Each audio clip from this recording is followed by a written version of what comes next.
শ্ৰমিক তাত থাকিব নোৱাৰিব বুলি কৈছিল যিসকল শ্ৰমিকক আতৰাব লাগে বুলি কৈছিল সেই শ্ৰমিকসকল আতৰি অহাৰ পিছত নুমলীগড় শোধনাগাৰৰ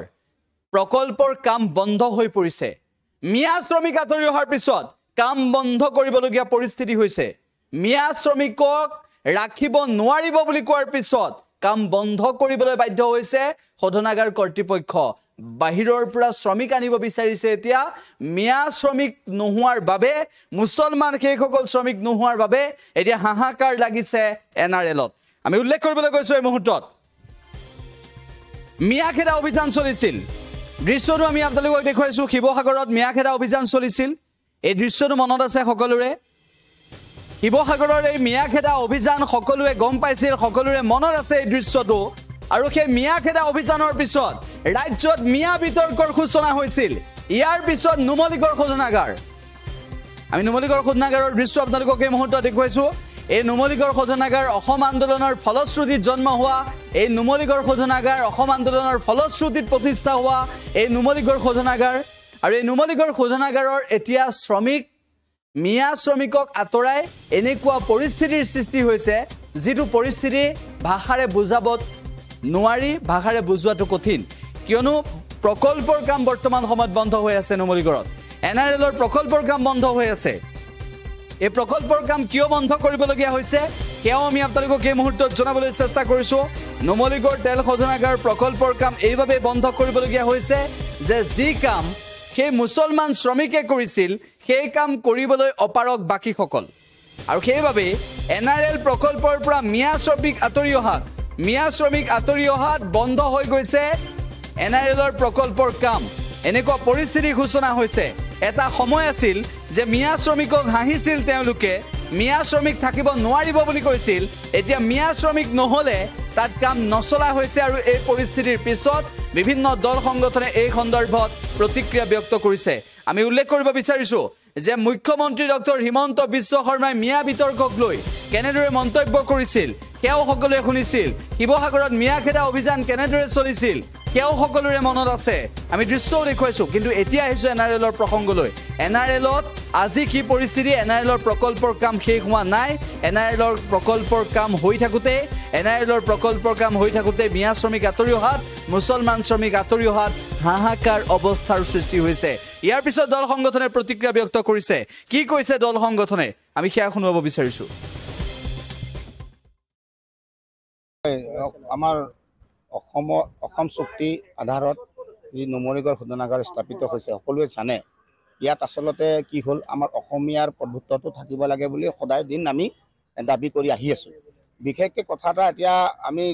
৩-৪ দিন এসপ্তাহ একমাহ আগৰ পৰা আমি গম পাই আছোঁ যে এটা যিটো নেকি পৰিৱেশ ওলাইছে যে যিটো ধৰণৰ শ্ৰমিকসকলে আমাৰ নুমলীগড় শোধনাগাৰৰ পৰা পলায়ন কৰিছে একমাত্ৰ কাৰণ হৈছে যি ধৰণে যিসকল সন্দেহবাদী লোকসকল যদি আমাৰ ইয়াত আহিছিল আৰু তেওঁলোকেতো সন্দেহবাদী যিবিলাক লোক আছে শ্ৰমিক লোক আছে সেইখিনিতো অট'মেটিকলি তেওঁলোকৰ যিটো দল সংগঠনৰ দাবীত তেওঁলোকে কিছুমানে গুচি গৈছে কিন্তু এতিয়া এটা কথা হৈছে সন্দেহযুক্ত নাগৰিক বুলি আমি চিনাক্তকৰণ আমাৰ ফালৰ পৰা আমি কৰাটো এইকাৰণে অসুবিধা গভৰ্ণমেণ্ট অফ ইণ্ডিয়াৰ হাতত যিখিনি তথ্য আছে সেই তথ্যখিনি তেওঁলোকে প্ৰডিউচ কৰি তেওঁলোকে আচলতে কৰিব লাগিছিলে ইতিমধ্যে বহুত দেৰি হ'ল এতিয়া একমাত্ৰ কাৰণ হৈছে 3 মিলিয়নৰ পৰা 9 মিলিয়নৰ কাম ইণ্ডিয়াৰ পৰা শ্ৰমিকসকলে আহিছে আমি সদায় ডিমাণ্ড কৰি আছোঁ যে নুমলীগড় শোধনাগাৰ আশে-পাশে থকা শ্ৰমিকসকল অন্তৰ্ভুক্ত কৰিব লাগে বুলি সদায় কৈ আছোঁ এতিয়া 3 মিলিয়ন যেতিয়া নেকি নুমলীগড় শোধনাগাৰৰ পৰা 9 মিলিয়ন হওঁতে বিভিন্ন দল সংগঠনৰ এক্সপানশ্যন হৈছিল ইয়াত এক্সপানশ্যনত সকলোৱে লগ লাগি কিনি কৈছিলে যে 3 মিলিয়নৰ পৰা 9 মিলিয়ন ইয়াত মানে সম্প্ৰসাৰণৰ কাম আৰম্ভ হৈছে এতিয়া বিশেষকৈ কথা এটা এইটো হৈছে যে কিছুমান শ্ৰমিকসকলে ইয়াৰ পৰা গুচি গৈছে আমাৰ নুমলীগড় শোধনাগাৰ যদিহে আমি যদি নিজৰ এলেকাৰ শ্ৰমিকসকলক নিয়োগ কৰি যদি আমি 3 মিলিয়নৰ পৰা 9 মিলিয়ন যি মানে সম্প্ৰসাৰণৰ কাম আছে যদি আমি সঠিকভাৱে কৰিব নোৱাৰোঁ কিন্তু আমাৰ ডেভেলপমেণ্টৰ খাতিৰত কিন্তু আঘাত আনিব এইকাৰণে আঘাত আনিব আমাৰ শ্ৰমিকসকল ওলাই আহিব লাগিব কাম কৰিব লাগিব আৰু নুমলীগড় শোধনাগাৰটো ডেভেলপ কৰিব লাগিব ৰাইজক ডেভেলপ কৰিব লাগিব অসমখন ডেভেলপ কৰিব লাগিব কথাটো এইটো হৈছে 9 মিলিয়ন যদিহে বাহিৰা শ্ৰমিকৰ কাৰণে 9 মিলিয়নটো যদি স্থগিৰ হৈ যায় তেতিয়া কিন্তু আমাৰ কাৰণে বহুত দুখৰ কথা হ'ব গতিকে মই অনুৰোধ কৰিছোঁ দল সংগঠনে যি পদক্ষেপ লৈছে আদৰণীয় পদক্ষেপ ধন্যবাদ জ্ঞাপন কৰিছোঁ কিন্তু এটা কথা হয় ৰাষ্ট্ৰহিত মজদুৰ হিত উদ্যোগ হিত আমাৰ শ্ৰমিক সকল যিসকল আমাৰ ইয়াত কৰ্মৰত আছে তেওঁলোকে আচলতে এতিয়া বিভিন্ন জাগাৰ ভাড়া ঘৰৰ পৰা পইচা নাপাইছে, মালিকবিলাকে পলাই গৈছে, কিছুমান মানে দোকানৰ পৰা পইচা নিদিয়াকেও পলাই গৈছে, এনেকুৱা ধৰণৰ আমাক আপত্তি কিছুমান আহিছে। কিন্তু এতিয়া আমি দল সংগঠনক অনুৰোধ জনাইছোঁ যে বৃহত্তৰ নুমলীগড় শোধনাগাৰৰ স্বাৰ্থত যাতে এটা আলোচনা কৰি আপোনালোকে এটা সুমীমাংসা কৰি যাতে ইণ্ডাষ্ট্ৰিটো যাতে ক্ষতি নহয় তাৰ প্ৰতি এটা আপোনালোকে আলোচনা কৰি যাতে আমাৰ সকলো ৰাইজৰ যাতে ভাল হয়, অসমৰ ভাল হয়, ভাৰতৰ ভাল হয়, যাতে এই গোটেইখিনি তাৰমানে আমাৰ শ্ৰমিকৰ ডেভেলপমেণ্ট, ৰাইজৰ ডেভেলপমেণ্ট, সকলো ইণ্ডাষ্ট্ৰিটোৰ ডেভেলপমেণ্ট হ'ব লাগে। এই ডেভেলপমেণ্টৰ স্বাৰ্থত এটা আলোচনা জৰুৰী আছে বুলি আমি বিবেচনা কৰিছোঁ। নুমলীগড় শোধনাগাৰ বৃহত্তৰ শ্ৰমিক ইউনিয়ন প্ৰতিজন শ্ৰমিকৰ লগতে আছে। কিন্তু এটা কথা যে যদি কোনোবা শ্ৰমিক পলাইছে তেতিয়াহ'লে সন্দেহযুক্ত বুলি নিজকে যদি ভাবিছে তেওঁলোক পলায়ন কৰিছে। কিন্তু আমি ভিতৰত যিমানবোৰ শ্ৰমিকৰ লগত ইতিমধ্যে ভাৰতবৰ্ষৰ বিভিন্ন প্ৰান্তৰ ইয়াত শ্ৰমিকেই আচলতে ইয়াত ভৰি আছে, গতিকে গোটেইখিনিৰ লগত যি আমি মত বিনিময় কৰিছোঁ তেনেকুৱা কোনো আচলতে পৰিৱেশ পৰিস্থিতি ভিতৰ চোৱাত তেনেকুৱা হোৱা নাই। হয়, কিছুদিনৰ আগতে কিছু জাতীয় সংগঠনে আহি কোনোবা সন্দেহযুক্ত নাগৰিকে ইয়াত কাম কৰিছে নেকি এই ক্ষেত্ৰত এটা তেওঁলোকৰ ফালৰ পৰা তদন্ত কৰিছিলে, তেনেকুৱা সময়ত কিছু এটা প্ৰচাৰ এটা চলিছিলে। কিন্তু তেনেকুৱা কোনো পৰিৱেশ এই সময়ত আচলতে তেনেকুৱা আমি দেখা নাই। কিন্তু নুমলীগড় শোধনাগাৰ ফালৰ পৰা আচলতে এই শ্ৰমিক নিয়োগৰ ক্ষেত্ৰত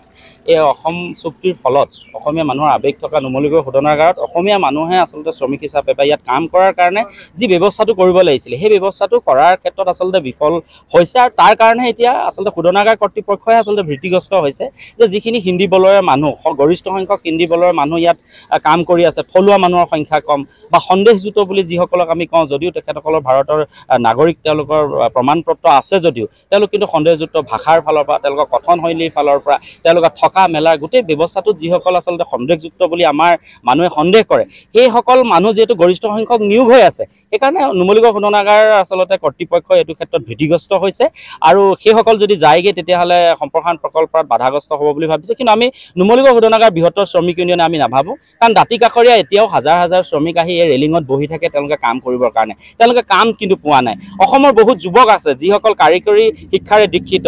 আপোনাৰ ৱেল্ডাৰ, ফিটাৰ, গ্ৰাইণ্ডাৰ, বা তেওঁলোকক নিয়োগ কৰাৰ, অসমৰ আচলতে নিবনুৱাসকলক নিয়োগ কৰাৰ এটা